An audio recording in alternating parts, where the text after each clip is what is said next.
Welcome to the Big Tech Investigation Lab sessions here at the Harmony Hotel Studio in Osara, Costa Rica. My name is Jade Drummond. I'm the Executive Director of Núcleo Jornalismo, and I'm here with Joseph Cox, co-founder of 404 Media. Thank you, Joseph, for joining us. It's really good to have you here. Thank you. It's amazing to be here. Yes. I really appreciate it.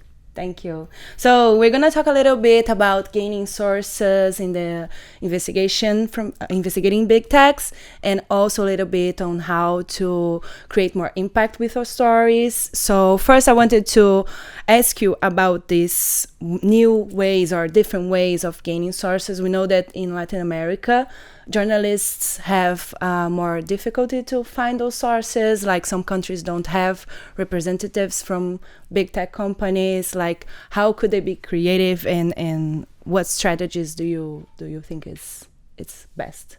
Yeah, there's a few different ways. When I started in journalism more than 10 years ago at this point, I had no sources, not just in big tech, but in any company, right?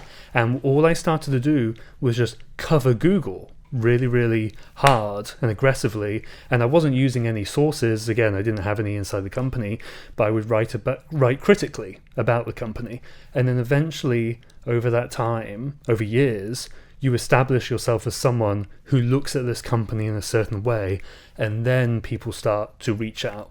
Of course, people don't always have that much time when they're trying to write a story. So then there's various other techniques like meeting sources where they are. Usually that's their preferred mode of communication. Writing a very effective tip line or tip copy. And that's something we put in the article that says, hey, if you have more information about this, contact me here via this method of communication using a non-work device so you stay secure.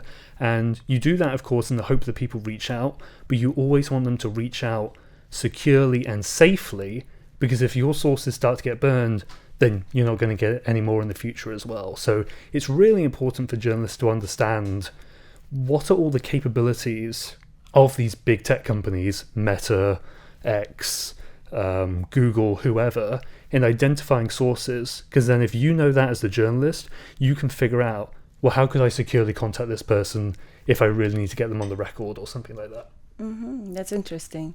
And when you're talking to those sources, when you're doing your investigations, what type of strategies do you use when you're asking for comment, when you're asking for more information, either during the investigation, like asking for more information, or afterwards when you already have like found something and you're asking for comments? Yeah, you have to be very careful about how you ask a company for comment and when. If you do it too quickly after receiving the information, it might be very obvious to Meta or Google, well, we know who just leaked it because that person just viewed this internal document. And then 20 minutes later, half an hour later, we get an email from some journalist. It was obviously this person. So you have to be really careful when you do contact the company. Beyond that, you really have to make archives of the damning information, because as we've seen repeatedly at 404 Media, we will find something bad on, say, Instagram. We'll reach out. Instagram will instantly remove it and then give some sort of comment/no comment, basically a worthless statement. You have to collect all the information you can so you can present the story even if they don't comment. In the end, we found that the PR strategies of big tech companies recently have got much more aggressive, much more Trumpian in their way, where sometimes we will cover, say, ICE's use, or DHS in the US, their use of Meta Ray-Ban smart glasses. Meta will be very angry at us about and try us to not write the story at all. Of course, we're going to keep going, and you just have to be very used to getting in a fight, basically, with these companies, even over basic stuff nowadays. Is not like it was 10 years ago. It's a much more adversarial relationship now. Mm-hmm.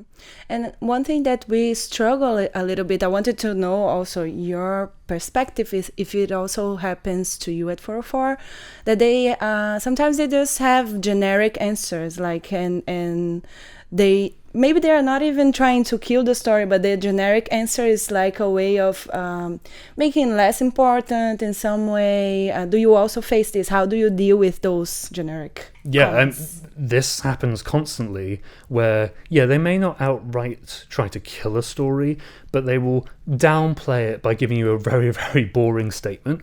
And what we'll do is we'll just rely on our own reporting and say, okay, they're allowed to say whatever they want. Our reporting shows XYZ, whatever. And of course, having a very healthy Rolodex of experts we can go to who can interpret the reporting for us and say, okay, their statement is very boring and bland. I think this is really important because ABC. It is not allowing them to control the narrative, even though these big tech companies would love to do that. You have to remain in control as the journalist. Yeah, that's really cool.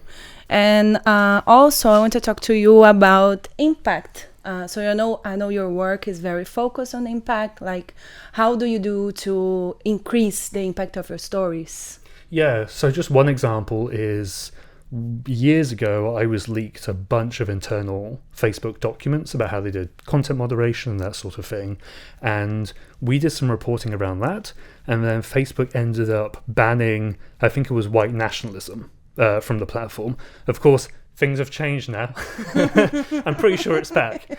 But at the time, that was a significant win. And the reason we did that was because we got this information and we didn't just report, oh, Facebook allows people who represent as neo-Nazis or something like that. And we've all done that and we do stories like that as well. But in this case, we really drilled down in the specifics between white separatism, white nationalism, some other ideologies as well. And I'm not an expert on those. I had to consult outside experts. But what I'm getting at is that we generated impact because we got really specific and granular with the issue, and we also published the slides themselves, or rather I reconstructed them to protect my source, but that allowed readers outside Facebook, our normal readers, and I think people inside Facebook as well, to read it and go, this is pretty crazy, we should probably change this. It's all about being super specific and not even having necessarily a lot of people read your work.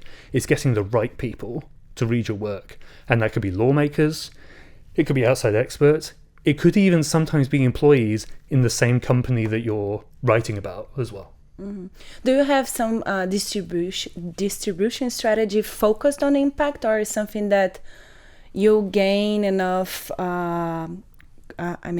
respect in the media that people already go to 404, or do you proactively search people that could use your content, or both? Yeah, it's both. And I would definitely say that I think a lot of outlets make a mistake by not writing about the impact they generate. So they might write an article, maybe it'll generate some impact, but they don't then do a second article kind of, boasting about it, to be cynical about it. But I think that has a real benefit in that it catalogues your own impact and you can be proud of that.